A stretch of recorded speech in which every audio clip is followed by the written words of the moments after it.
polisi daw ma sisan aw bɛ taa n'a ye dɔw ko kaye bɔ sisan ayi o bɛ kaye bɔ sisan dɔw yɛrɛ tun b'u ka portable k'olu b'a arrêté aw yɛrɛ tila ko polisi min don o tɛ aw ma fɔ wari le fɛ mo polisi daw ma aw ma fɔ a bɛ fɛ ka si dɔn o polisi n b'o ɲɛ wɛrɛ sisan ko nin suratul Ahqaf kɔnɔ haya joli tan ni naani suratul Ahqaf haya 14 aw y'aw tulo malo musodenw sumurdenw aw m'u ma furu fɔlɔ jeune mu yɛrɛ na aw ma dɔ sɔrɔ fɔlɔ hali musoden mu tɛ sumuru ye dɔw bɛ yen u bɛ kɔrɔ ma furu sɔrɔ fɔlɔ bɛɛ k'i tulo malo ani hakilisigi a dira aw ma fɔlɔ mais jeune yɛrɛ aw minnu ko aw bɛ barika ɲini na ko aw bɛ wari ɲini na dɛ o bonus bɛ di aw ma sisan suratul Ahqaf kɔni wa wasayna al insana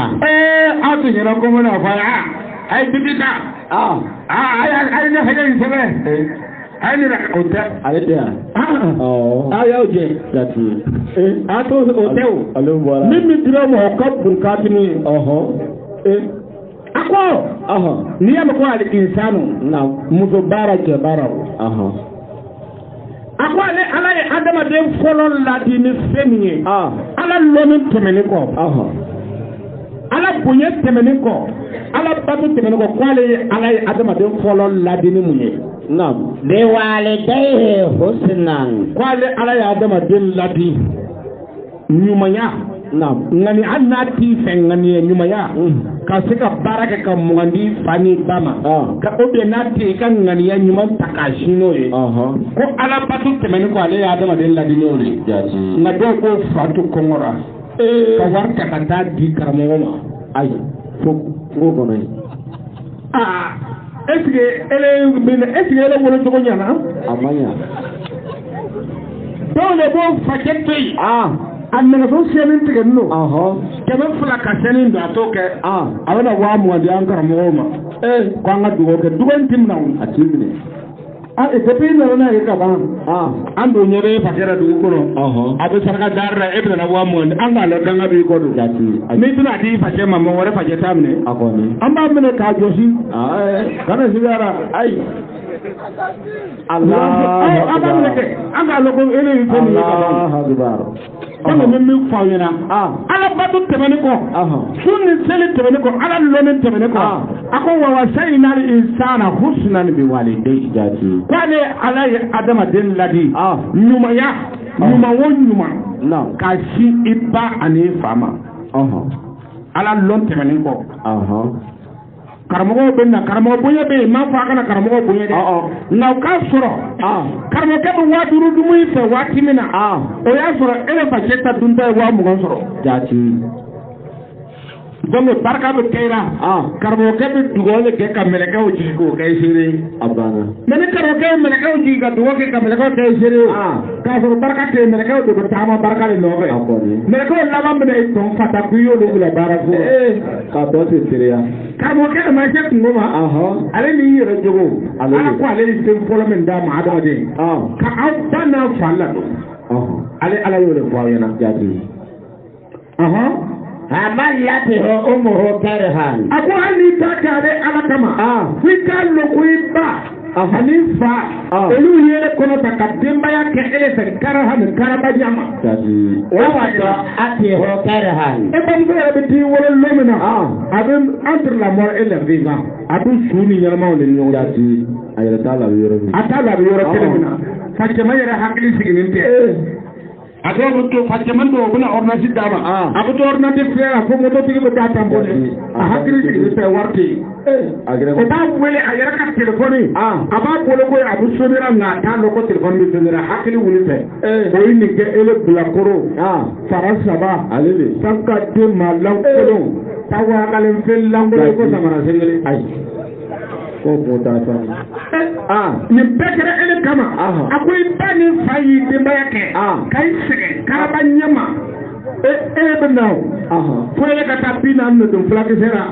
ko kunu ka sɔrɔ ka taa cɛn fɔ olu ɲɛna ayi e mun cɛn ne fɔ o ɲɛna n'i ti taa 40 d'o ma o tun bɛ dugawu kɛ i ye ko min y'i dimi n'i ti bɛ taa cɛn fɔ o ɲɛna o ko in tun bɛ nɔgɔya ka n'a don fulakisɛ la k'a d'o ma wari ti dɔgɔya faamaw hali ni fa ye milliardaire ye waati dɔgɔya dɔrɔmɛ 5 d'a ma o dɔrɔmɛ 5 in bɔgɔ diya ye dɛ a b'a bila a kun e b'a fara a ka wariw kan n'a taara sigi jamana a tɛ ɲɔgɔn jɛma a b'a hali ni milliardaire a bɛ wari min bɔ dɔrɔmɛ 5 bɛ kɛ ala kelen de a b'a k'ale yɛrɛ tɛna nin se k'a ka denkɛle ka nin diya ten dɔrɔmɛ 5 in ko ka diya ye ka tɛmɛ miliyari min kan aw t'o kɛ f'a bɛ to o 5 de fara ɲɔgɔn kan ka se 40 ma e bɛ to don fulakisɛ la k'o kun ko e bɛ taa tiɲɛ fɔ o ye kabɔ min b'a feere don min b'a feere o tuma ne yɛrɛ sera ale kan k'e kun ci sa dɛ a kɔni a taa ma dabɔ o kama e taara 40 ta dɔrɔn sa e kɛra jeu clair ye ko e bɛ taa tiɲɛ fɔ min tun b'a feere n'i sera ale kan ka bese de ta k'e kun tigɛ la k'a lɛsɛ kɔni ok parce que a caman b'ale kun a b'a bolo la fana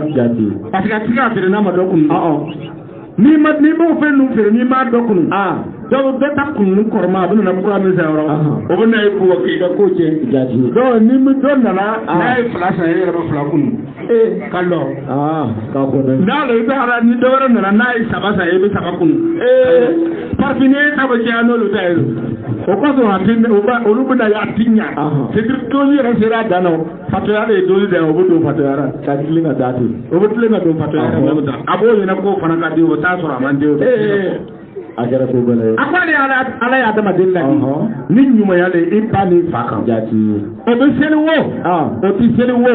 ko i ka ɲumanya ɲɛsin o ma hali i ba ni fa tɛ seli k'o ladon ka dumuni kɛ ka d'o ma o ka fisa o ka di ala ye ka tɛmɛ i k'olu jɛra ka n'a di an karamɔgɔw ma aw ma min faamu a bɛ ten i ba ni fa o tɛ seli ka dumuni san ka fani san k'a d'o ma hali n'o k'o tɛ seli o bana ale la hali n'o bana ala o ma ba ale yɛrɛ don n'o bana o t'i bolo hali n'o k'o tɛ seli k'olu ladon o ka di ala ye ka tɛmɛ i k'olu ban dumuni na ka taa di karamɔgɔkɛ ma ka tiɲɛ ale le ni min bɛ fɔra yɛrɛ kan ni diɲɛ ka diɲɛ aw yɛrɛ ka diɲɛ dilan de lahara ko tɛ nin na kɔrɔ ko i ba y'i kɔnɔ ta a taara kɔnɔ in ta lahara le wa ko yanu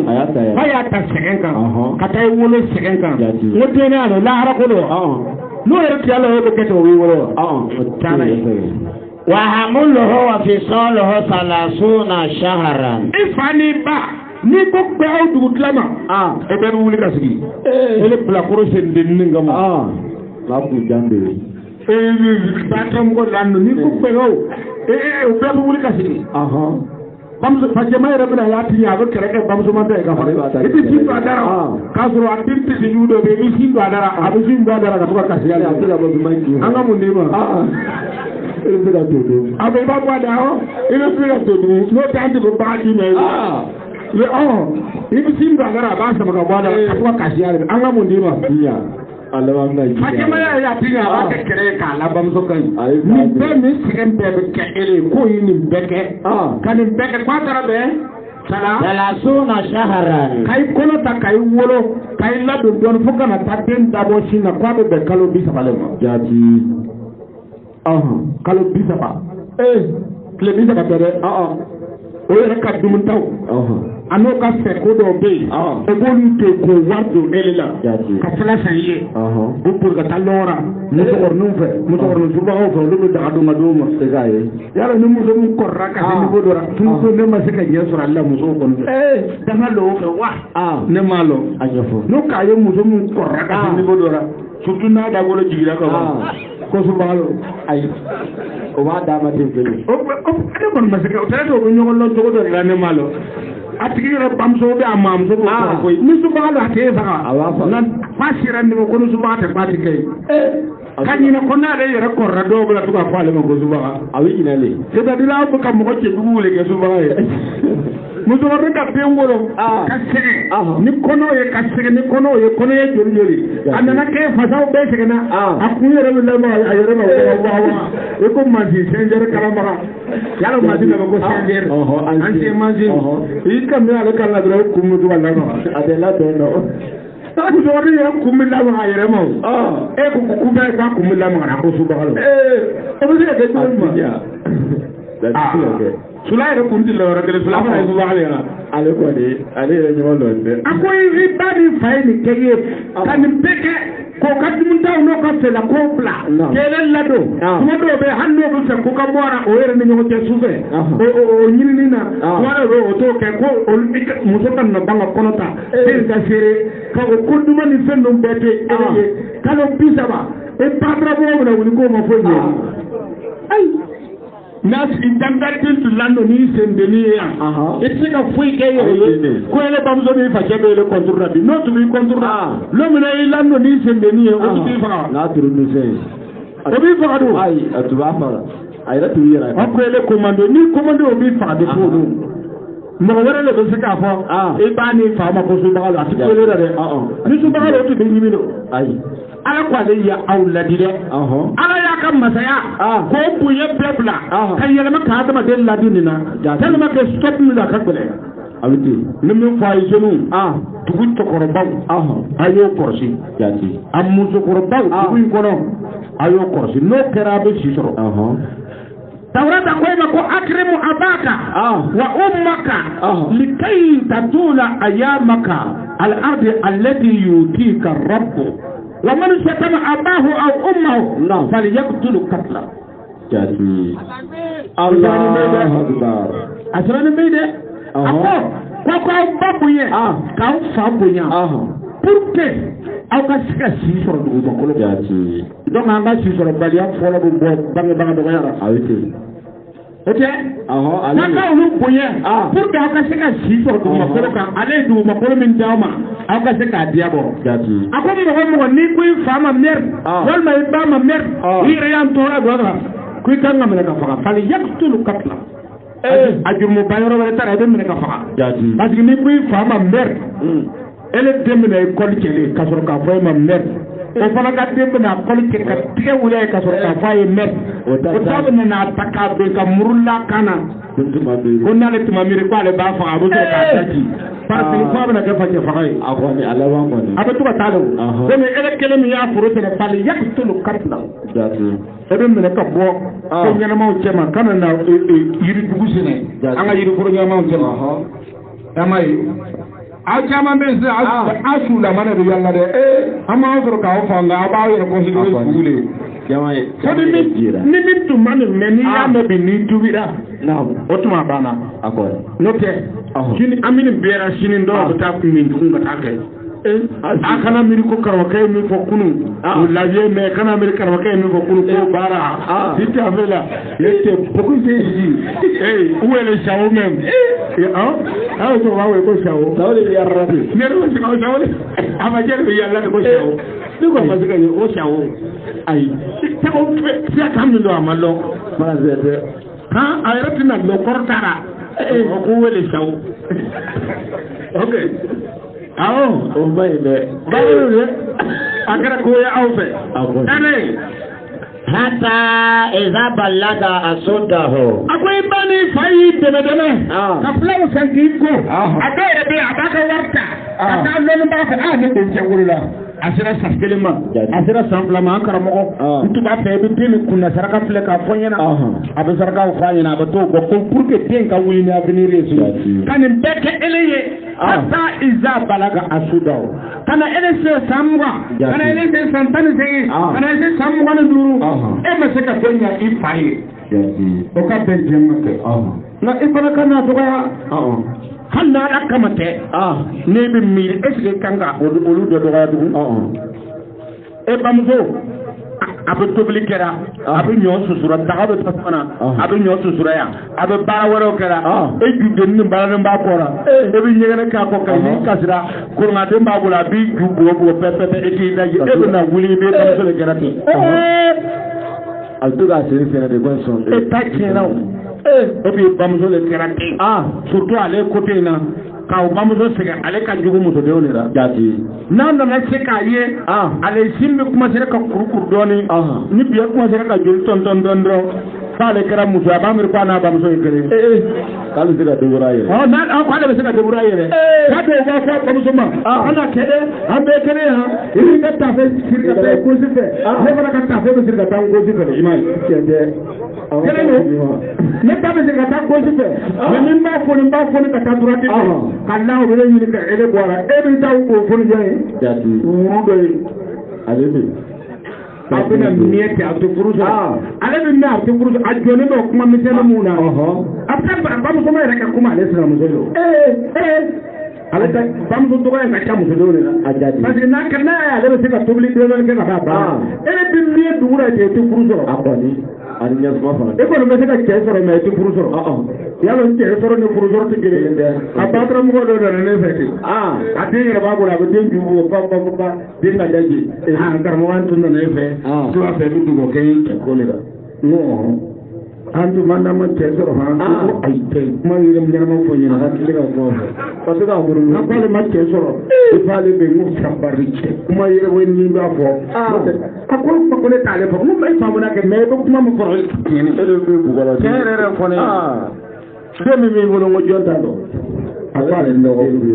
ne t'a sɔrɔ cogo di ale cɛ ne ko a ka lɔ ko ne jiginna dɔrɔn ale yɛrɛ tɛ kan ɲɛnama fɔ n ko donc i ka cɛ sɔrɔ e ma furulen sɔrɔ n'o tɛ e ma nin min ji dɛ o b'a sɔrɔ e bolo e ma min ji dɛ i yɛrɛ cɛ sɔrɔ dɛ e ma furulen sɔrɔ tanga le bɛ na ni furu sɔrɔ baliya ye muso dɔw laban ka so feere dɛ a bɛ to ten yaala la ten biɲɛ fiɲɛ ka to ka yaala n'a ye ten dɔrɔn ni min ko ale bɛ na furu dɔrɔn a b'a dayɛlɛ k'a di yɔrɔ dɛ a ye nin ye ni ko bɛ na furu dɔrɔn a dayɛlɛ a ye nin ye a don a kɔnɔ a don ayi a banna a lafiyara a ye taa datugu dɔw b'a datugu ten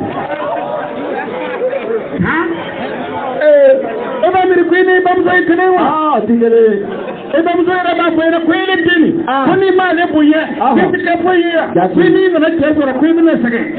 e min yɛrɛ ko i bamuso ye jugu le ye e bɛ maa mara ne tɛ sɔn dɛ hali a dɔw tɛ sɔn tobili ma a bɛ taa yaala ka dugu tila n'a nana la ko mɔgɔ kana ale kunu a bɛ sunɔgɔ fo 11h30 ka wuli ka to ka mankan ci k'o kuma ko tile ma mɔgɔ o ye ɲɛmɔgɔ den de ye ne yɛrɛ b'a tobi ka d'e ma e bamuso de bɛ wuli ka tobi kɛ e bɛ wuli terila bɛ mɔ a bɛ tilera dumu ka taa don bon kɔnɔ a bɛ ko ka labɛn ka bɔ ni 13h ye 13h30 a labɛnna 14h a bɛ turu mu a bɛ yɛrɛ tugun ka bɔ a taara feere turu ko ɲɛnama min yɛlɛ bɔ e fɛ ale tɛ ko ɲɛnama tɛ 14h a bɛ turu mu bi yɛrɛ tugun ka bɔ n'a ye ka to ka ju ka taa n'a ye n'a taara a tɛ na ni 3h 4h du matin tɛ ka na latugun ko mɔgɔ kana ale kunu ayi o bɛ se ka kɛ cogo di an b'a ju tan ka bɔ e bɛ nana muso furu ka taa fɛn min kɛ n'o bɛ sɔrɔ ka kɛ ka ban i b'i ka wari cɛ tugun ayi t'a ca e ka wari cɛ tugun aw b'aw yɛrɛ minɛ muso a b'a denw ladi a tɛ tolilo a tɛ foyi ni min ba b'i furu a fɔ a ɲɛna ni i b'a gɛrɛ n yɛrɛ kan i b'a fɔ i b'a k'a gɛrɛ n yɛrɛ kan yira ni e ɲɛ bɛ na ta n'i ma furu nafolo bɔ ka woro bɔ a tɛ tɛmɛ yan n ko frontière lo n'i sera frontière la ni l'espace ma ta i bɛ tɛmɛ wa frontière lo o b'a yira la n'i ma l'espace bɔ i tɛ mɛ a t'o kɛ a yɛrɛ ma ka di ha i ma ye a garisɛgɛ ka di ha a filankuru yɛrɛ cɛman ale de kɛra fɔlɔ ye ka moto san aw mun b'a la n'a b'a bolo a bɛ moto san e m'a la ko butigi wɛrɛ de b'a fɔ min t'i ye dɛ ka moto san bi e ka e ma wari di a ma a fa jɛ n'a san ka d'a la k'a filankuru cɛ ma k'a de kɛra fɔlɔ ye ka moto san ne fɔ ye ko wɛrɛ lo e bɛ ka kuransira de nɔ a kɔni a k'a yiri moto a ye sabari kamalen aw fana ka sabari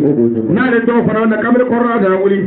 ka taa don n'a wulila ka k'a bɛ don ɲɛgɛn na ka kolon min na n'a ka si den 3 4 y'a fɔrɔ sanfɛ i k'ale kɛra cɛ ye k'ale n'a facɛ kɛra kelen aw kilisi den 3 4 n'a y'o ye a b'a dɔn ko f'a bɛ don ni bɛɛ ye ka to k'a filɛ e pɔsi ti tɛmɛ den 7 kan i bɛ taa o bɛɛ ye wari la ale ko k'ale n'a facɛ de kɛra kelen jaabi kelen ye jɛ a bɛ dɛ ko do a poche tanto mo a b'a da poche a bɛ taa n'a ye ɲɛgɛn na kilisi den 7 i bɛ taa o bɛɛ ye fɛn yɔrɔ b'o la n'o karila don a b'a ye k'ale n'a facɛ kɛra kelen ye n'a bɔra non ko sago même la non c'est pas la peine surtout ni kilisi bɔra ni bɔgɔsi dɔɔni bɔra n'a kumana a bɛ bɔgɔsi de mais non c'est pas la bɔgɔsi min bɔra ale n'a facɛ de ye kelen karamɔgɔkɛ i b'i yɛrɛ sɛfan k'a di a bɛ ci n'ale cayara dugu min na dugu tɛ di ayi jeunes n'a cayara dugu min na a dugudenw caman bɛ se ka bɔ ka taa jamana jan kɔfɛ o sanga lɛtiri de bɛ na dugu kɔnɔ e tɛ foyi ɲɛ ka na a t'a ɲɛ ele bɔra ka taa ele bɔlen ka taa o yɛrɛ kɛra lafiya ye ele facɛ ma a bɛ se ka dugawu kɛ ele ye bɛ sɛgɛn tugun n'i nana e bɛna i ka kokɔrɔ daminɛ e ka i facɛ sɛgɛn facɛ kɛtɛ k'a fo ele taara an bɛna fele tara k'i fa kete fele yɛrɛ tara fa jama yɛrɛ sisan k'ale lafiyara mun dugawu de bɛ kɛ e ka wari sɔrɔ ka na a ti tɛ ka jama b'a dɔn hali n'e ye wari sɔrɔ i ka jogo kɔrɔ dugumɛni dɔ kɔrɔ ci ne i ka jogo kɔrɔ n'i nana yan ala ni ɲɛtigi de bɛ yen i bɛ taa san ka kulu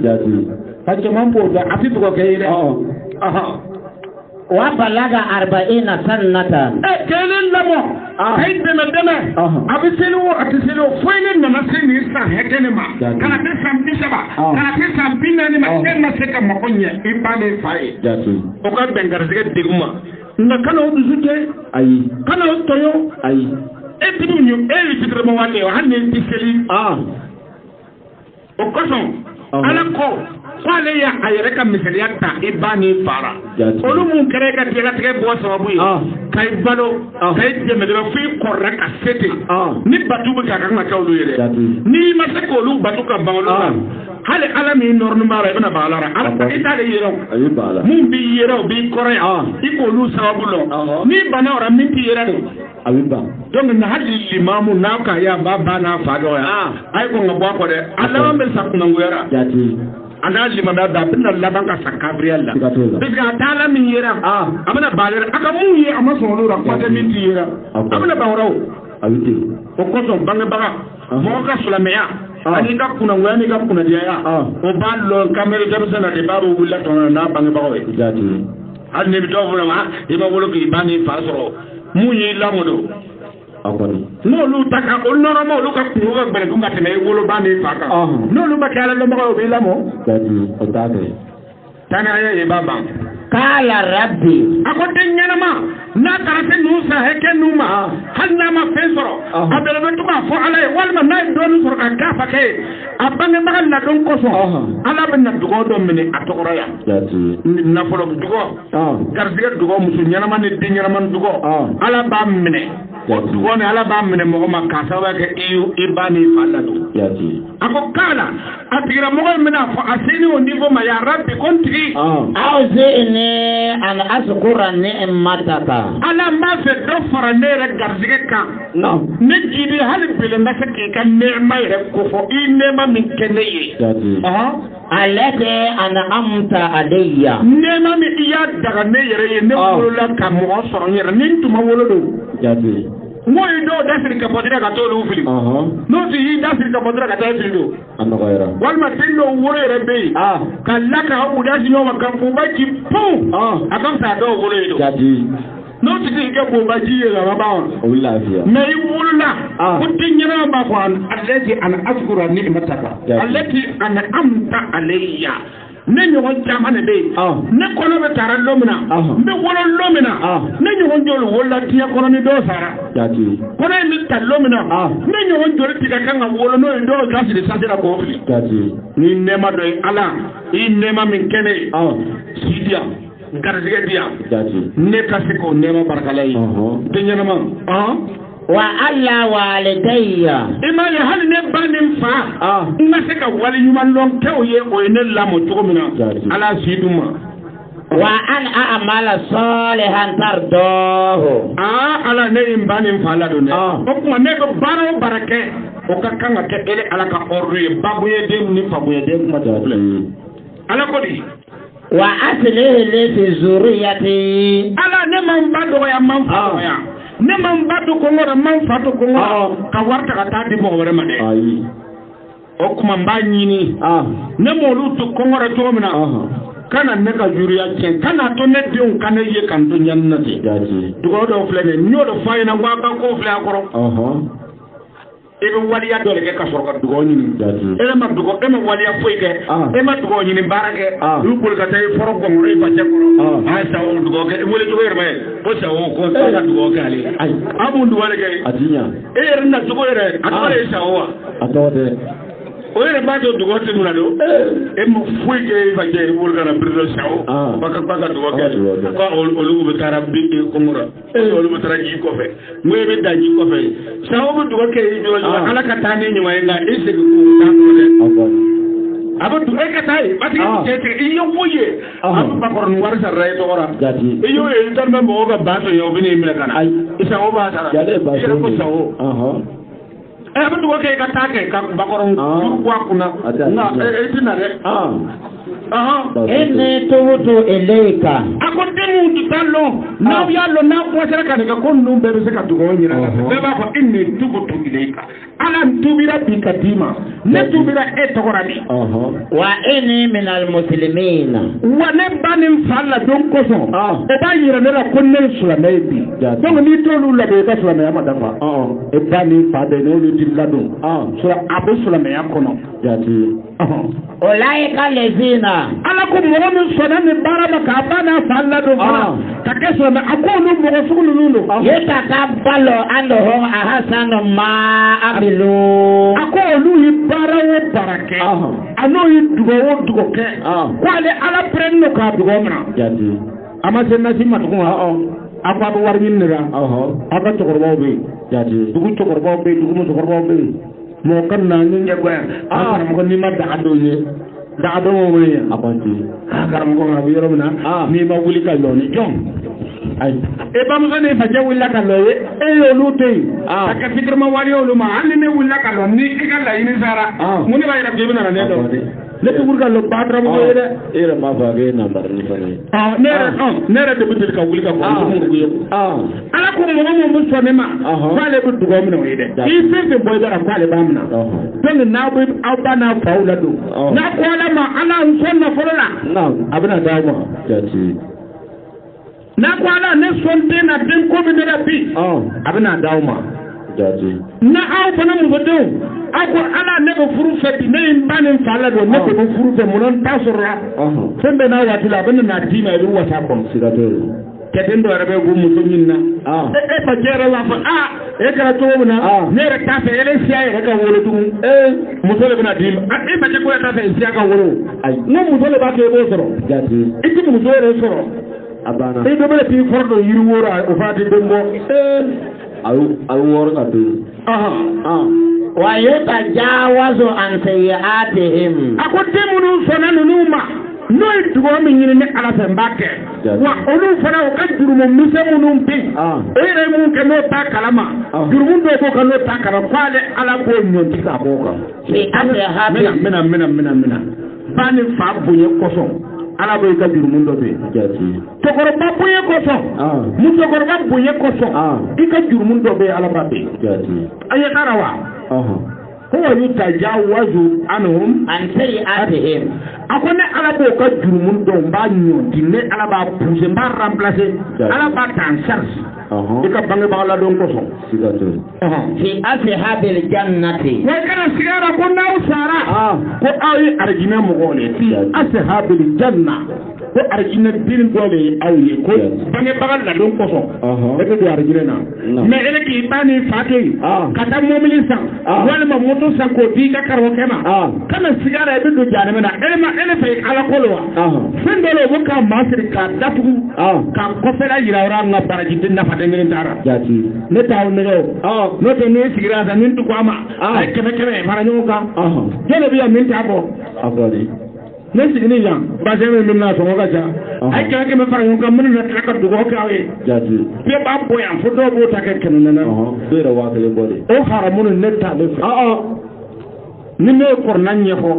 ni dɔ wuli an karamɔgɔ mugan filɛ ji min na ye i b'a dɔn k'a tigi ye ala dɛmɛ mais a ye na ni sɔngɔ sara a ye na ni 100 ye a ye na ni 20 ye a bɛ mun ɲa i b'a dumuni ye hakili sigilen tɛ ne ko a ma a ye na ni 100 sisan n bɛna dugawu k'a ye n'aw nana n'a ye o 100 ne bɛ taa dun mɛ n hakili ma sigi dɛ ayi a tɛ sigi puisque san wɛrɛ ni nana na dɔ bɛ na sɔn ka fɔ an karamɔgɔ i y'an ka wari minɛ i dugawu min kɛ ne ta ma minɛ n bɛ wari min dun ka ban a dɔ ma minɛ tiɲɛna est-ce que hakili sigilen don ayi nka i ka ala t'a fɔ dɔ ko a ma ne kɔni tɛ se ka wajulu kɛ nka wajulu mɔgɔ ye 10 ans a banna o de ye baraji yɛrɛ nka ka nisɔngɔ la mɔgɔ a ye na ni mɔgɔ min ka kalanyɔrɔ la ni mun ta mana i bɛ tila ka taa kasi o fana dɔn ayi ka kasi ne wuli tɔ ko ye dɛ ka avion kɛ ka taa kasi Gabon ayi a bɛ yɔrɔ dɛ ka avion ta kasi wari sara avion ya ka taa kasi Gabon ko mɔgɔ ko ka mɔgɔ ma fara ɲɔgɔn kan ayi e t'aw la o bɛ baara kɛ yɛrɛ la ka taa kasi dɔ ko ne ko tiɲɛ ni kere kɛra lebu ye ni tita de bɛ ko yɛrɛ lebu yɛrɛ wa ada sedekin a ko olu mɔgɔ k'ale b'o don alijinɛ kɔnɔ wa ada sidiki ko wa ale ala ye layidu min ta i ye min sɔnna bangebaga bonya ninnu ma ala ko a b'i ka jurumu ban i ka dugawu min ɲini ko ale b'a minɛ o bɛɛ ye layidu de ye ale ala fɛ ko wa ko tiɲɛ don a t'a bin a b'a kɛ. ale de kɛnɛ yo a donna. layidu fɛn o fɛn n'a y'a ta layidu fɛn o fɛn n'a y'a minɛ ko ale ala bɛrɛ ninnu k'a nin bɛɛ kɛ. sadakallahu al-azim. o haya o bɛ dɔn ko sadakallahu al-azim. aw dɔ tun ye kuma cayara o ko de. anw dɔn ni ɛri sera o haya nɔra ni question bɛ yen. alhamdulilayi rabbil alamin ay question comme sera ya cayara mais wagatiw na fɛngɛ kɔsɔn an tɛna se ka bɛɛ jaabi mais k'a da jamatulo kan ni mɔgɔ min nana kɛ sɛbɛmɔgɔ ye n'a bɛ jaabili fɛ a ka question na ani kunnafoni wɛrɛw sini a bɛ jija ka an sɔrɔ jatigila la 7h30 ni min sɛbɛn lo mɔgɔ kan taa se o ka 10h i ma mɔgɔ ye ka to ka kumakan ci parce que an bɛna bɔ yan 10h bilen ka to ka taa ni mɔgɔ min kɔni sɛbɛn lo i b'an sɔrɔ safo dugu ko mɔsi quartier la o tɛ voilà mɔsi quartier la 7h30 kan sɔrɔ yen yan ka biya ye mototigi n'i kɔnna ka fajiri seli ka taa wɔɔrɔ o bɛna baga dɔ sɔrɔ ka d'i ma yan'a ka daminɛ o tɛmɛni kɔfɛ an balimakɛ dɔ ko a ka techno 3+ a bɔra ka bin a kɔ ye a y'i to k'a sen o filɛ ye a ko a b'a welela a ti yera donc a ye mɔgɔ min y'a ta a tigi ka na n'a ye dɛ ala ka kɛnɛ kan i bɛna sonyani kɛ a ti ɲa pisi 3 lo dɛ a tigi ka na o le ka fisa a ma dɛ pisi 3 de n'o tɛ n'i ma i taara fɛn min wari dun ka taa a bo kɛ kaso rɔ o y'i ju ci f'i y'a bo kɛ a kuma yan sɔrɔ hali ni a tigi ma ka portable sɔrɔ e de kɔni ka kungo dɔrɔn a kɔni a ka na ye o le ka fisa a ma d'accord an bɛna question 3 ta o la parce que kaye fara fo ka kɔfɛ o fara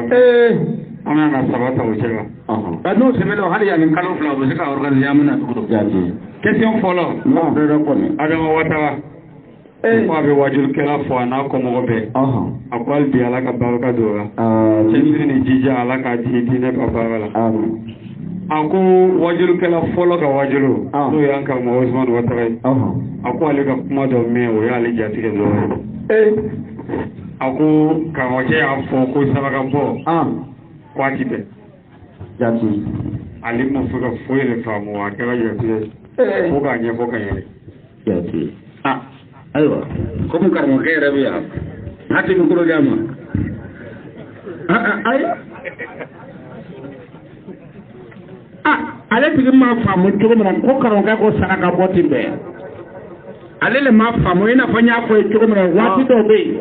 wajurukɛla tatɔ a bɛ tɛmɛ nka hakilitigi b'a faamu n'a fɔra ko saraka bɔ ti bɛn saraka jumɛn ko don saraka min bɔra ala ye o bɛ bɛn kɛ ala y'o kuma fɔ kɔrɔlɛla ye inna ma sɔdakati lil fuqara saraka min bɛ bɔ ale ala kama k'o bɛ di fagantanw de ma dɛsɛbagatɔw misikinɛw ala ka sira kɔnɔdenw k'a bɛ di olu ma saraka min bɔra ala kama nka saraka min bɔra mɔgɔ kama don mɔgɔ jumɛn kama saraka min bɔra su kama karimasina sara an bɛna na sigi ayiwa a fidaw ye bi ye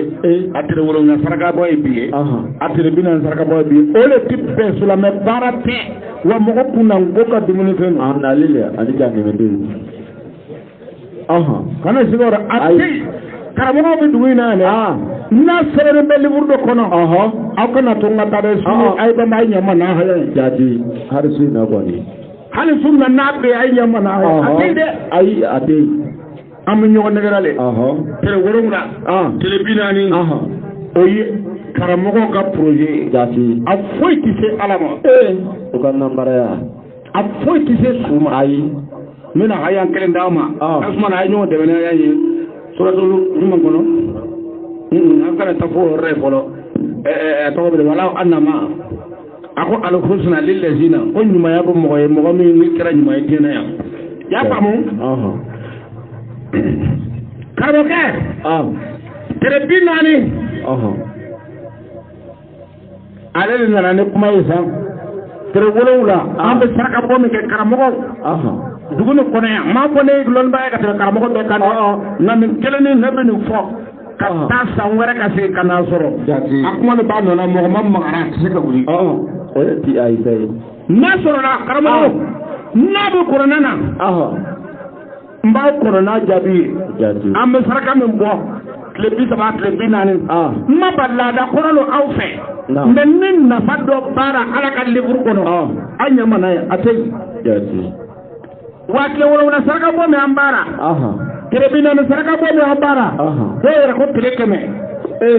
a tɛ hali hadisa kɔnɔ tile 100 kɔrɔnɛ tɛ da dɛ o siyara dɛ hadisa yala a kɔrɔ b'a hadisa le kɔ hali hadisa a t'a kɔnɔ a tɛ yen karamɔgɔ bɛ yan o bɛ tulo dun kan na a tɛ hadisa kɔnɔ n'an ko an tɛ hadisa fɛ a bɛ dɔw yɛrɛ ko an t'a dɔn dɛ dumuni bɛ yan ne o mɔgɔ tɛ yen n'an ko an bɛ sigi hadisa kan ne bɛ siran min ɲɛ a tɛ yen yala aw fɛ mun kalanna hadisa ni fɛnkɛw la arabu jamana kan o caman bɛ jani olu tɛ sɔn ka gɛrɛ ne ka kuma tɛ aw ma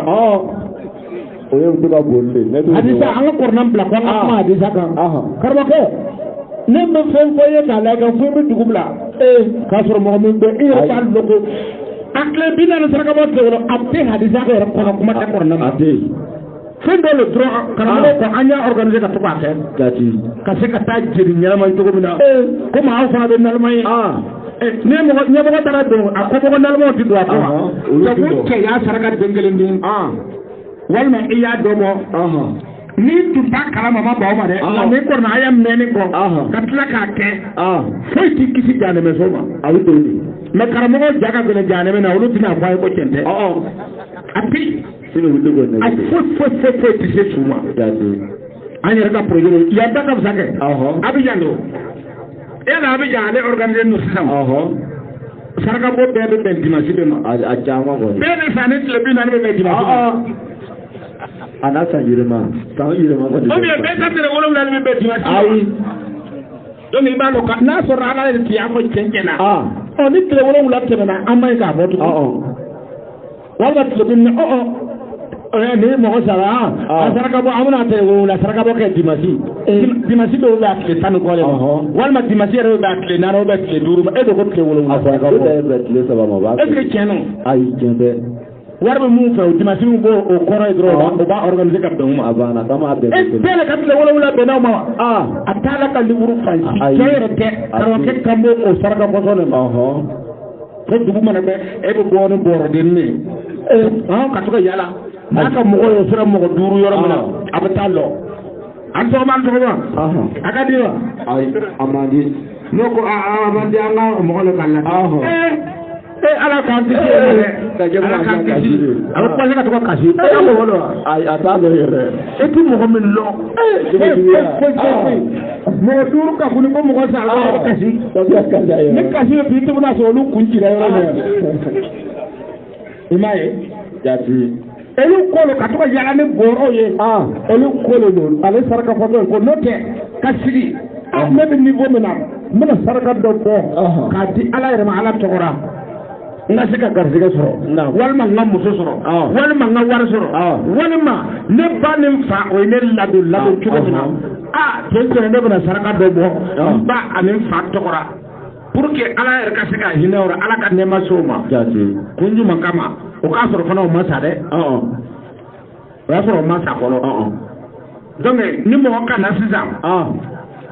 i ka saraka bɔ banabagatɔ kama a kɛnɛyara n'i ka o saraka bɔ k'o to balo la o kɔsɔn ka sabu kɔrɔna a ye mun fɔ ko wa kuli rabi irhamuhuma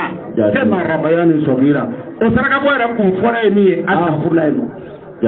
ala yafa o ma asafurula sabu o ye ne lamɔ depuis ne fitinin e ka aladari kun y'o ye ani o ye min kɛ e t'o dɔn su saraka ye min bolo ale le ka taa saraka bɔyɔrɔ la taa sigi ni bɔrɔdenni n'o ye min d'a ma a b'a bila a kɔnɔ bɔrɔdenni mɔgɔ wɛrɛ tɛmɛtɔ ale tɛ ne ma dɔ sɔrɔ min tɛmɛna a ma di yɛlɛ ma a ti biri a ma de wa n'a wulila hali n'i ko kalon n'a wulila a b'a f'u ye ka dɛsɛ a ta ye ayi a y'a don fɔsi ka jan saraka in jigira f'a kili 2 cɛ la aw bɛ fɛ kɛra o yɔrɔ min ma a tɛ fɛ ka bolo don dɛ saraka jigira ka taa fo o t'a mara ye a y'a la a bolo tɛna se yen donc a saraka jigire posi jano ata ko hore e ba fu ta e abdo dama o wala ne ga mara sa te do ara o saraka ko son kolo no te ka wuli ka saraka bo te ayandi amane aw be saraka bo amba be suye aya ka tay da lairu kala ay ni ne ka be bazan talu foi tara na fa foi tara faka fo mo ko do nyana mo yi o ka bara nyana ne kay na kasa no te ka mo yere be tallo kaburtura o b'a fɔ a ɲɛna ko walaw o siɲɛ 11 atal kursu siɲɛ 3 alhaku mota kasuru o siɲɛ 3 ninnu haya kelen bɛɛ aw yɛrɛ ko ninnu bɛɛ kɔrɔnaya ba kelen bɛɛ n'i y'a bila basigili fan dɔ na ka diɲɛna kɔnɔnafɛn pese ko kɔrɔnaya fanga ka bon ni diɲɛna kɔnɔnafɛn o ko ten a bɛ ninnu bɛɛ kalan karamɔgɔkɛ yɛrɛ bɛ tila k'a fɔ a ɲɛna an bɛ yɔrɔ min na a tigi la an bɛ yɔrɔ min na a ye fɛn min kɛ a ni ala cɛ o dɔrɔn de b'a nara bi a cɛ bi dɛ ayiwa vraiment a ye fɛn min kɛ bi o dɔrɔn de sinon foyi ti bɔ sanfɛ ka se a ma tugun foyi ti bɔ duguma foyi na tugun ka se a ma a kɔni a b'a fɔ ten n'a y'an kɔ don dɔrɔn mɛlɛkɛw bɛ dugukolo faran ka n'a nɔfɛ ni saraka ko tun cɛ mɛlɛkɛw tun ka lɔfɔlɔ ka saraka ko ni saraka ma bɔ o bɛ sɔrɔ k'a dugukolo faran mais a dɔn ko n'a y'an kɔ don dɔrɔn k'o bɛ dugukolo faran c'est que aw yɛrɛ bɛ na bɔnbɔn min mugan mɛlɛkɛw ka sira t'ale la o yɛrɛ t'a kalama n'o tɛ o tun dɔlen fɔlɔ ni saraka nana bɔ aw k'a yɛrɛ sɔrɔ aw t'a dɔn ko aw bɛ k'a yɛrɛ sɔrɔ saga nagaw fana b'o kɔ a ye min fɔ cɛ dun a ti nkalon tigɛ o ti miiri wa ko tiɲɛ a ye nin fɔ aw ɲɛna aw taara se sanga bonda la a yɛlɛmana ka kuluwalaw sama k'a bɔ yen ka ayatal kursiw sama k'a bɔ yen ka alhakumu sama k'a bɔ yen a ko ko kuluwalaw siɲɛ kelen k'a baraji ka bon diɲɛna kɔnɔna a ko olu bɛɛ sama ka bɔ a la ko kana ne bɔnbɔn ye cɛkɔrɔba ni bɔnbɔn a bɛ di denmisɛnnin o kana ni mɔmi ye a ye malo tobi olu ye mun ye a tigɛra kuluwalaw la bɔ o tigɛra olu la a ka kɔrɔnan kalan k'a jigi dalayiru kɔrɔnan dɔ tɛ wahayu tɛ hali hadisa yɛrɛ tɛ dalayiru fana ka fisa hadisa ye a parce que ale tigi y'a kɛ dɔrɔn k'e ka to ka dugawu kalan i yɛrɛ ye a m'a fɔ ko ale bɛ ala ko kuma fɔra olu de y'a ta ka don a la aw de y'a ta ka taa don a la a ko a bɛ makan de filɛ silamɛya dalayiru don komandi makankanw ye ayi n'i jiginra makan aéroport la ni air na dalayiru fɛ den kelen bi n'o y'a ye i ka saki kɔnɔ dɔrɔn polisiw b'i mele bi u b'i don avion kelen kɔnɔ ka se bɔ ko musiriku ti don olu ka dugu la donc aw ka su ni musiriku le n'a olu kalankanw olu yɛrɛ kalankanw fana ka surun a la arabu ma dalayiru de kɔnɔ tile kelen ayi dalayiru sɛbɛnna a tɔgɔ bɛ di dɔ sɛbɛnna Nigeria dɔ sɛbɛnna a tɔgɔ bɛ di Libi arabu ma sɔn ka valide n'o y'a ye mɔgɔ bolo ko musiriku fɛn na aw nana o kalan su fana kan ayi e m'a ye donc n bɛna min fɔ aw ɲɛna banzani tan ni Suratul Ra'd ayat 17. Suratul Ra'd ayat 17 ala ko di lilladhina al-husna ala ko ma ko ɲumanya lilladhina ako ale ala b'a ka diinɛ ɲumanya lahara ɲumanya a yɛrɛ faamu ka ye dɛ ko ale ka lahara ɲumanya Suratul Ra'd ayat 17 a ko ale ala ka ŋaniya ɲumanya ala ka ɲumanya ye mun ye diɲɛ b'anw yɛrɛ bolo ni ala ka bonisi o ye arijinɛ ye lahara a ko ale ka lahara ɲumanya a ka bonisi ko ale b'a di lilladhina ale b'a di mɔgɔ de ma istajabu lirabbihim mɔgɔ min tora diɲɛ kɔnɔ k'a to diɲɛ kɔnɔ ye a sɔnna ala ka jaabi la ko arijinɛ b'o tigi de ta ye saraka ko kuma ti yan o tɛ ko arijinɛ ye mɔgɔ ta ye mɔgɔ min k'i to diɲɛ na ye sɔnna ka ala jaabi k'ale b'a ka ɲumanya kɛ ye kana ye walladhina mais mɔgɔ min don lam yastajibu lahu k'a to diɲɛ kɔnɔ yan o ye diinɛ fɔ a ye a ma sɔn diinɛ ma walima a bɛ diinɛ kɛra a bɛ kɛnɛ kɛra a kɔrɔ ani ala cɛ ma diya don law anna ma fil ardi lahum jami'an n'o tigilamɔgɔ sara ko hali ni diɲɛ nafolo bɛɛ farala ɲɔgɔn kan k'a kɛ a tigi kelen ta ye wa mithlahum ma'ahu diɲɛ nafolo bɛɛ wanda ku kan nafolo dɔrɔn tɛ dɛ ko de b'a ta don diɲɛ bɛɛ ko ni mɔgɔ min m'a la jaabi k'a la ka sariya dafa i n'ale ka bɛn ka ko hali ni diɲɛ nafolo bɛɛ kɛlɛ ta ye wa min sina o ma ho k'a multiplier 2 fois k'a di ale ala ma ele kelen ka ko la don yaftadaw bihi k'ale ala t'i bila k'a tɛ se k'i kuma bɔ o layika mina aw ka dumuni misɛn ninnu aw b'a bɔra ko a bɛ saraka bɔra ko ala k'a bila don a ye mun ɲa awa foyi ɲa wa nkalon don o ye faniya tigɛ de an tɛ foyi fɔ ne dalu ta o saraka fɔsɔn ko don jati Olaika o mɔgɔw lahum su'ul hisabi hali n'a ye diɲɛ nafolo bɛɛ di ko ale b'a don jahanama na jati wa ma'wahum jahannam dɔw bɛ bɛn jahanama de ma hali n'a ye saraka bɔ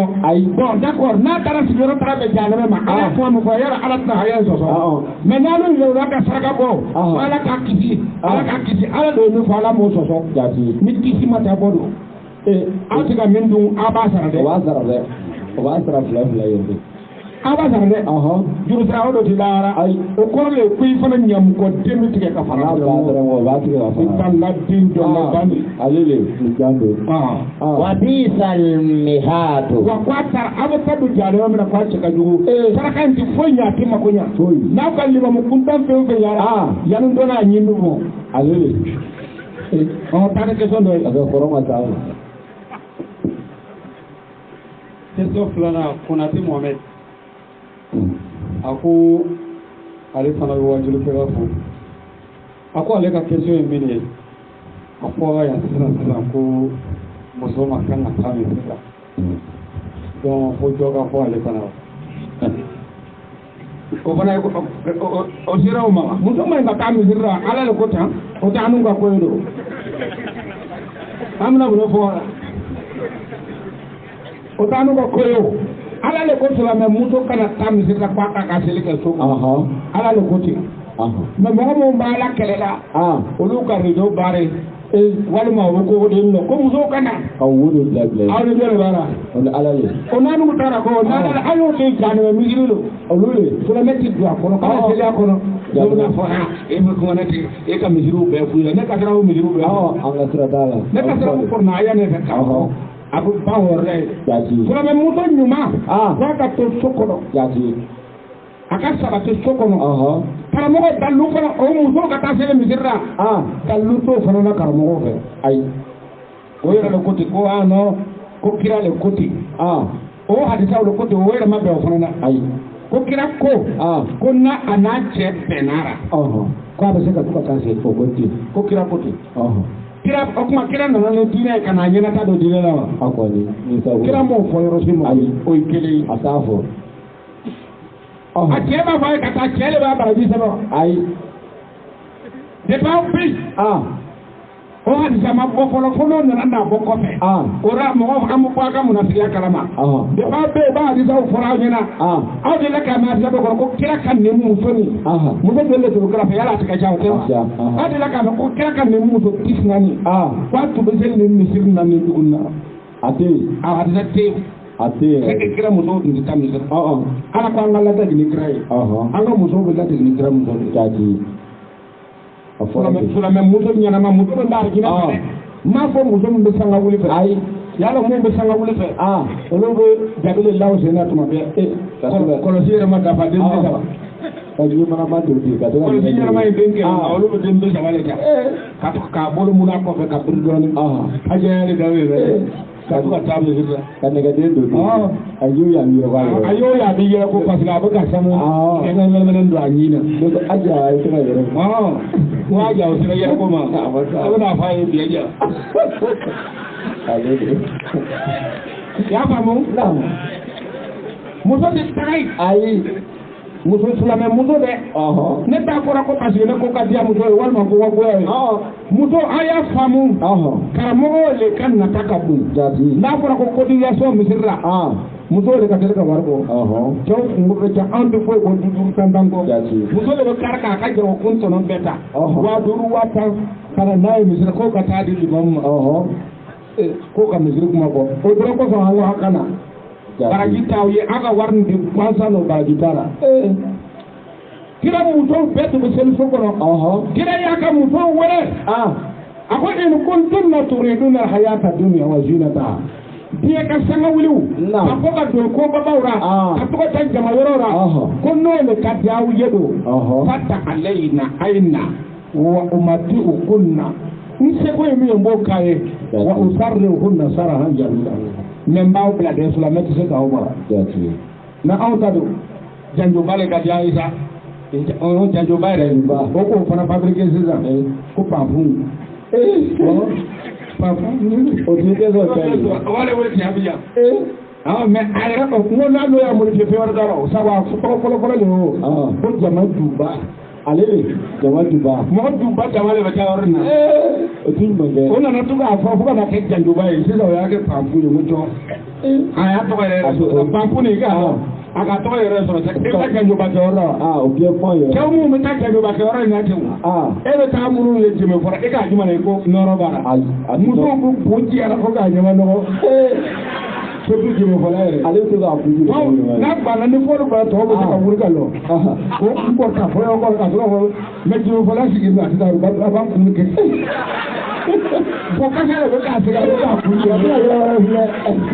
o ko fo k'a sigi k'a garisɛgɛ tiɲɛ k'a nɔgɔ kan a kuma ka sira musow bɛ bo ci a la fo ka ɲɛ ale bɛ a tɛ ka ɲɛ yɔrɔ ka ɲɛ o bɛ se ka nin dɔn ba de kɛ n'o ma bo ci o bɛ se ka kɛ ko bɛ ci ka ɲagamu pusa ale de bɛ k'a ɲɛ kɛ ten i b'a dɔn k'a bɛ fasi de ko kasa de bɛ k'a kɛ ka bo jɛmɛ fɔsira ye kunkolo kɛ dɔw bɛ yen n'a fɔra ka taa fɔ olu bɛ se ka wuli ka lɔ walima olu bɛ to place dɔ mɛ jɛmɛ fɔla tɛ se ka wuli a bɛ kun mu tere dɔrɔn ko jɛmɛ fɔla ko kasa a tɛ kɛ k'a filɛ de o la a bɛ se k'a fɔ ka musow fana olu bɛ yen san o bɛ na ka na dumuni o t'a la o bɛ dumuni de kɛ fɔlɔ ji min o b'a min k'o kɔrɔ fafa ji o mugu ji o fulakisɛ b'a bɛɛ la yan bɛ yan dɔɔnin bɛ na to ka mɛn o ko bari dɔw b'a dunun bɔ kɛn ɛgatigi b'a kɛ ko n ko ma fɔ ayi bɔ a ye bɔ an bɛna baaraw daminɛ a ye bɔ an bɛna baaraw daminɛ yan dɔɔnin cɛ karamɔgɔkɛ o bɛna kurubɔ o bɛna bɛ ni naloma b'o fɔ an damalo naloma damalo an damalo naloma damalo ka to ka k'i yɔrɔ ye jeliba si banni dɔ b'o cɛ ma ye ale fana b'a filɛ k'a ɲɛ dɔn ma piri o bɛ ye o bɛ kɛmɛ naani bɔ k'a di a ma o bɛ ka bo ci jɛnɛfɔla la ale yɛrɛ bɛ kɛ e bɛ fɔ na fɔ ninnu bɛɛ k'a fɔ o bɛ kɔn ka dɔ de fɔ ale b'a daminɛ fɔlɔ ale b'a kɛ naloma dɔ kun bɛ fun an damalo naloma o bɛ t'u kan naloma bɛ t'u kan ka to jelibaw kan ka fifa o bɛ ɲɔgɔn cɛ mikoro b'ale bolo n'ale y'a filɛ min ka nalomaya juguyara a bɛ taa o nɔfɛ k'a ɲɔgɔn tɛ o bɛ kɛmɛ naani d'a ma ka sɔrɔ ka taa jama na dɛ n'a ɲɔgɔn tɛ cogo di jinɛ lɔ n'a y'a filɛ min ka nalomaya sera dugu o la ka taa ɲɔgɔn tɛ jaabi a b'a fɔ ten o nalimaya in ale ko ne ka di muso ye ani ka taa misiri la o ka to k'a wele ten sariya ko n'a sɔrɔla o lo a ti ɲɛ dɛ kɔrɔnaya ko di suratul ahzab ayam 3 ani 1 ya nisa annabi aya sɛbɛ dɛ aya 3 ani 1 a ko ya nisa annabi ayi la mena o kelen ala ma fɔ ka ladege ni muhamadu ye wa n'aw latigɛra ni muhamadu ka cogoya ye muhamadu y'a ka musow bila yɔrɔ min na a t'a ta bila yen wa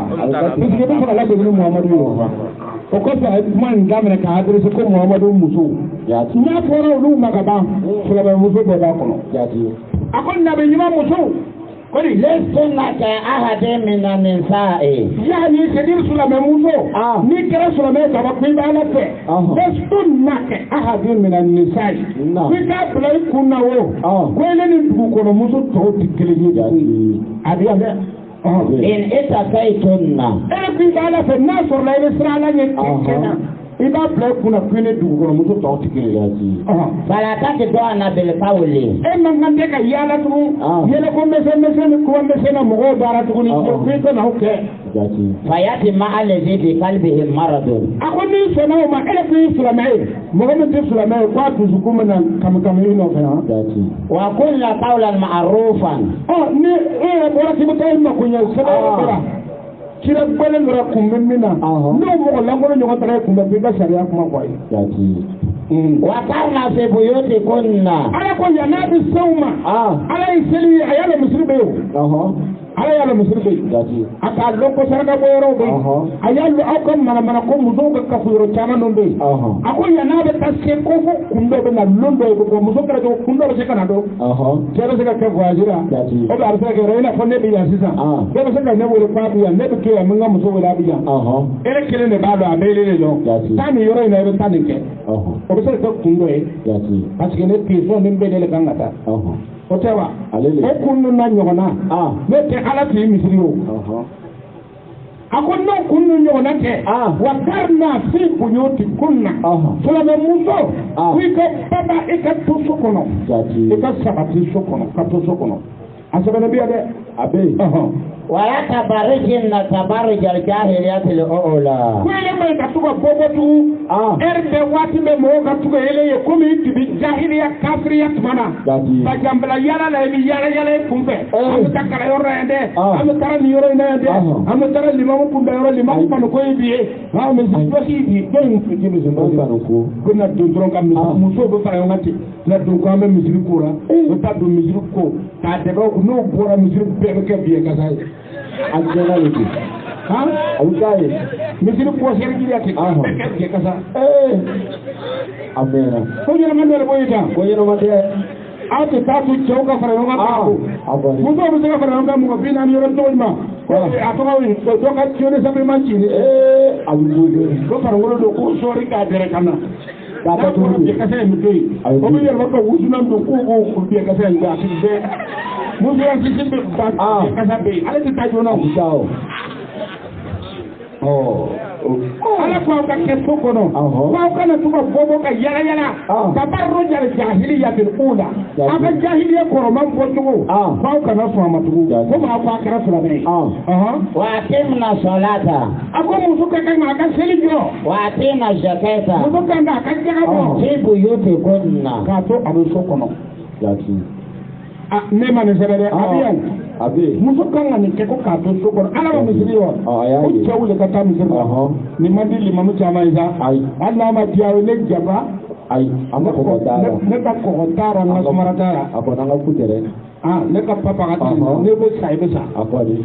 wa dina Allah wa rasulahu muso kanga ala na jibel la ba ka ponye ibu yote kunna ka to sokona inna ma yuridu Allah wani yayi ala ko kuma na ta ko muso ka to soka seli ka jabo ala na kira boye ka to sokona ko ni yayi ala ko fora kundora yuzhiba ankum rijsa ala ba fe ka to sokona le no ka boye kan mira donc ni muso min bora e ma songa to sokono ka nogora yati ni ka kuma san bi daga jugo muso be se ka boya ka tama ka kare fla nyana manso ni biye ma ka ngawa kuma ga chende ati se na tama do ale alu a tama ko ba me tama to ko yan don na ra de ko ka me fo kanga Allah Allah abi kena ko le ko ran zeliti tanu ko na aw bala yere na de kene no ba ko dura amele ahla al bayti apale ala ba se kam no le ko hauka ahla al bayti muso na ka sigi sokono ko ala ba se no ka ko kan donc ni ma so ma sigi sodo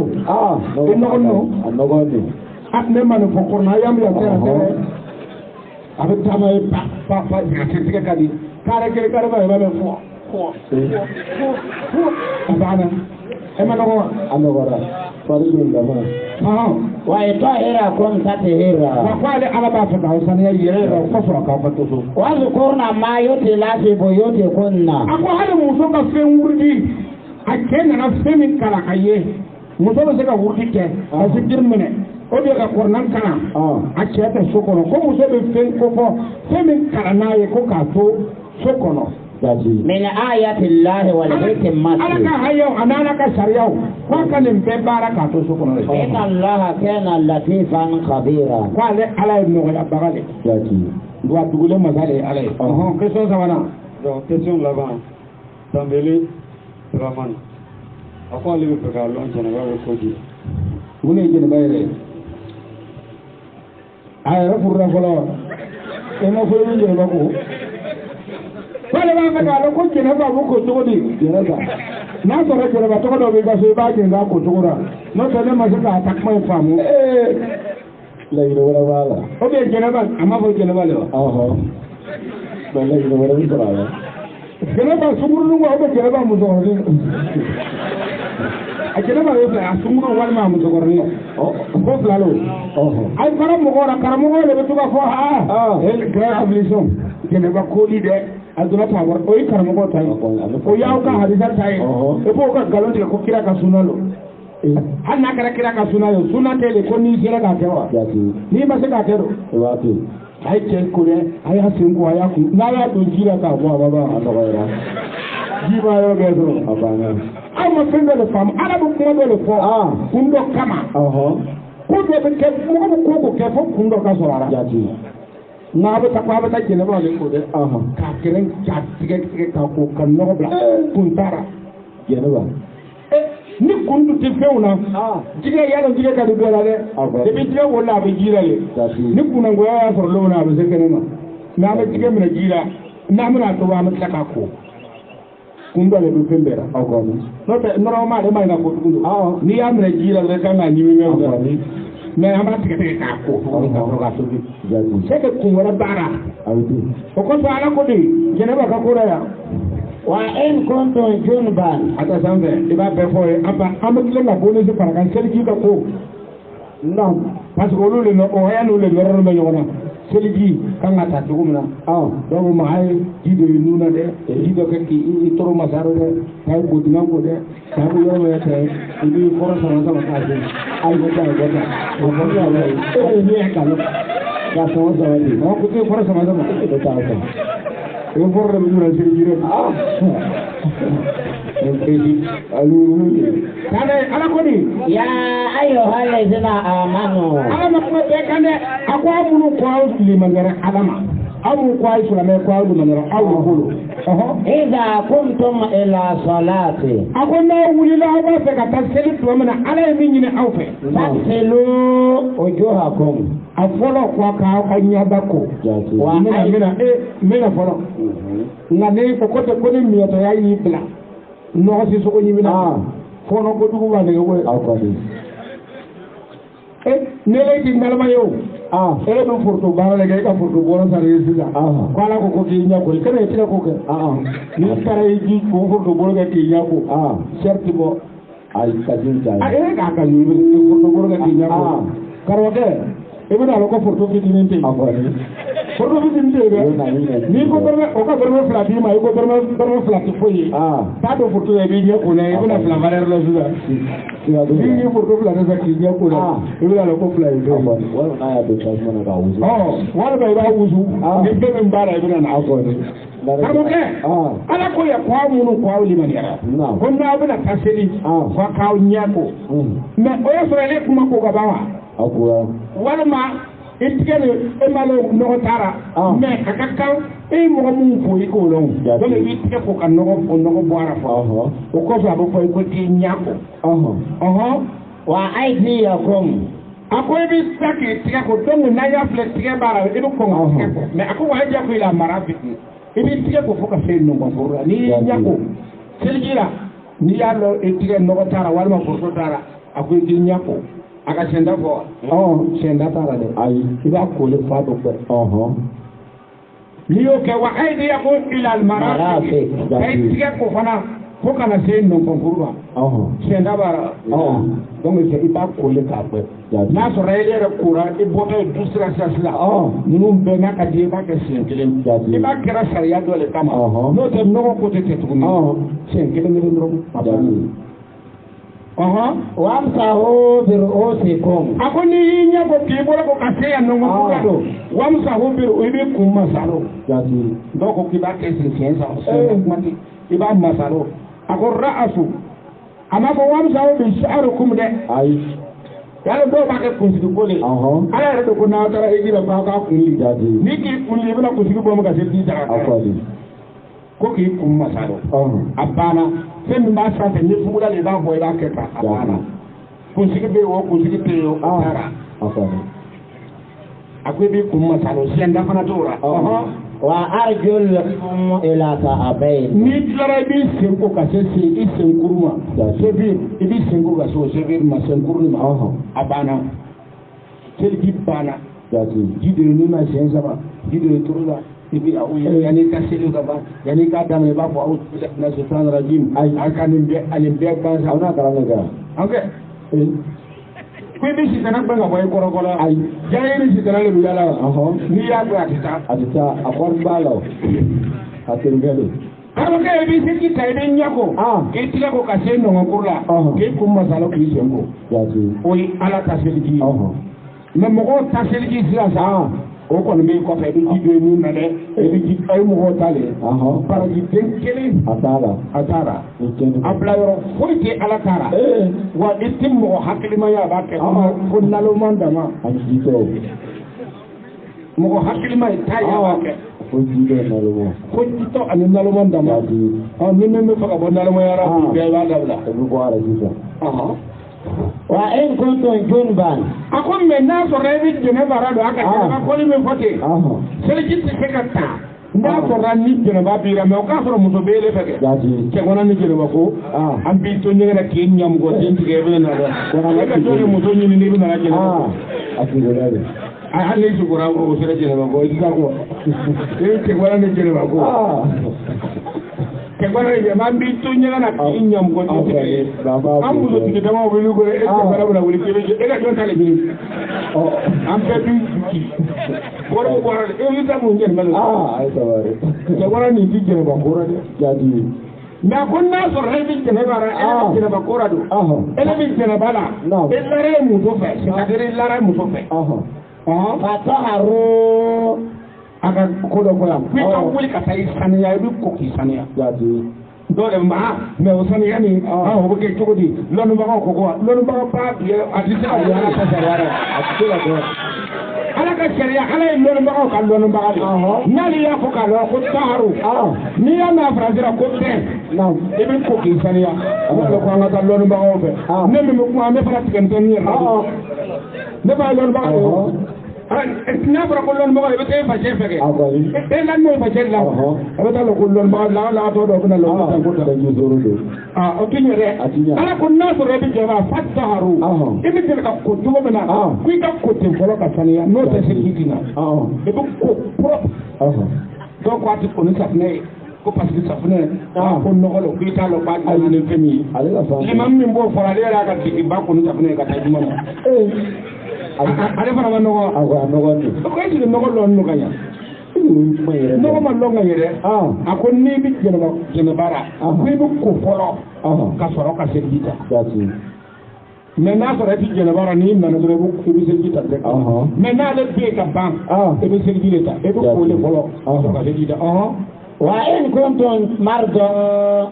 o jɛnɛba ni yɛrɛ ko fara ka yɔrɔ bɛ ko n'a sɔrɔ ni bana yɛrɛ b'i la don aw ala safari walima i bɛ voyage dɔ la i tɛ se ka ji ko ji suma de bɛ yen i tɛ se ka ji suma ko walima bana dɔ b'i la ko i ma ko i ka nin filan ta i ka tila ko ni filan nin ye fɔlɔ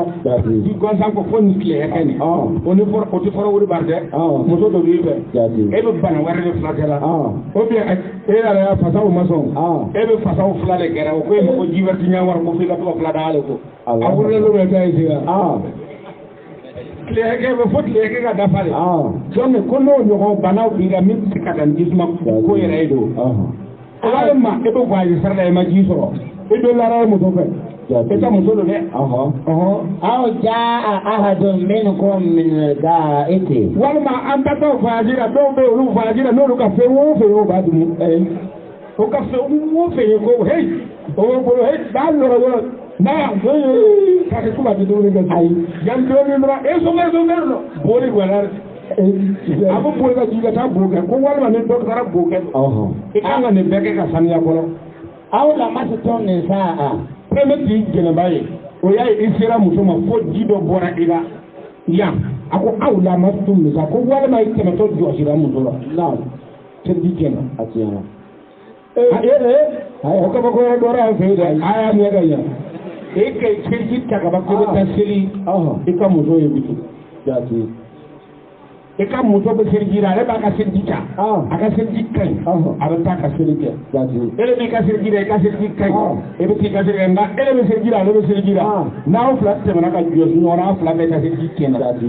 apa sih mas le kera do mas te kera ti ata no ni mas kera ti nyaw mas aku masale de ton ti jena bay ko ye bakaramo ko ni masale no ko ka te maka magara ko dronte ko poni ke ya wala wala mani jido bore ko ko ona ti jena bay ona ti safa tay wa ji bore ko le jena bay ya ni ko masara ko aw jos ni ama ko masara ko ka josi ale to ko ka ba ko masara ko ka josi na josi la nyona gro ole masara so di kena ba refe donc il faut éviter ni ka se dika ka mo do éviter ni dayo ka so mo do biga na ka ama limam do le ka taldo mo yo ka ko se ni mo do si puba ko si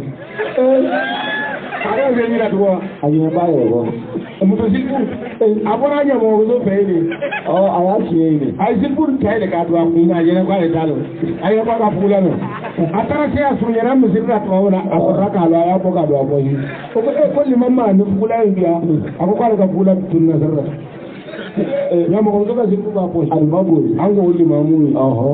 o dara ya dole jena jamu do chebe ale fara ba kala ale ya ko no ko li mamma ka ko fe ma ko yi o ya bugo ka fuye ka take ka muzo ka jibu ba ko jira ai atake limanzo ana ya baba walan tajidu ma'a akan menunjukkan ala suwe kuni masjid kata yamma muasa idan sayyidan kalau itu aku kuma ada foto itu lah ini kalau dia lawan ada itu tak ada ai aku itu memang sayyidan sayyidan karena kami kan foto ini itu saya karena itu nak kami udah sayyidan sayyidan dia kan Ega ni momu ko re tara sur Ezra du ta momu ketan ron ni ta momu ketan ama ko ki bolo mo afi ron ni ketan e bo mo ke ni ta famsa ho bi hujuikum akoni ya kete ni ta nam kete ni famsa ho bi hujuikum ki bi nyada josi wa aidikum minhu ani tige minhu kabo arata mo ra layu ta dum burno ne dum bin hasir jita ini boleh ke foto ke tinta ko nyew josi katu akhir ka cuma no ko je dum da tadi da ya ala ko ya ko fa be ma mo so da wa sa o be wujuhi ko ni yakete ibi nyeba josi wa aidiyakum ale ni tige halin tige mino ko ka bwara ni yakete ki nyo jo hidra bi tikete ta mom bana ana wayra deguna nudo wala na nayo ma yuridu Allah ala ya la kan qala ala kan la nyininte le yaja alla min harajin alaykum ala kan la nyininte ka dukka bariya se awma walakin konga yuridu li yutahhirakum ala ba fele dra ka saniya dusukuna dro wala yutimma ni'matahu alaykum aba fe ka kan nemat da fa awka la allakum tashkuruna kono kera petete awbena ala baraka donc me fa yana akan do sharia do jogum no jadi kena ba ko abutini we ketu no ya ni sama po Kulibali Karim ani Koita Zakaria Yusuf Keita ani Gamzo Yusuf wa question sera mais wakati ukama aya fanya chomi ga program dama 7:30 amana nyo so sa fudugo mo je kalkera anga jatigo pe na ko ye to wi chomi amena na sega nyene bo yani di serche mais au kofé mo mi no be information fait société no ya nga ci centrale Facebook be mo mi no be o be sega nga page officielle solo no ye comité culturel de la génération des trois testaments société Côte d'Ivoire akela message wa akela nyengali yo akela video ka mo chere ka wajiro yo abita sawo